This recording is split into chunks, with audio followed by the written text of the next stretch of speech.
আজকে একটা নতুন টপিক নিয়ে আলোচনা করব। সেটা হচ্ছে মুঘল যুগের ভারতবর্ষের যে রহস্যময় ইতিহাস এবং বর্তমানে যে ভারতবর্ষের অর্থনৈতিক চালচিত্র, সেই নিয়ে আজকে দু চার কথা। তবে বন্ধুরা, চ্যানেলে যারা নতুন তারা অবশ্যই চ্যানেলটাকে সাবস্ক্রাইব করবে, লাইক শেয়ার কমেন্ট করবে।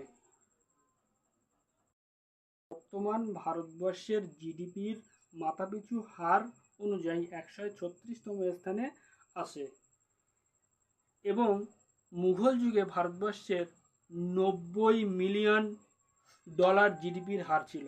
সেই জিডিপির হার দিয়ে মুঘল সম্রাটরা কিভাবে তাদের দেশ শাসন করেছে, কিভাবে দেশের মানুষকে ভালো রেখেছে, সেই যে রহস্য, সেই রহস্যটা ইতিহাসে একটা নতুন অধ্যায় হিসাবে বিবেচিত হয়ে আছে।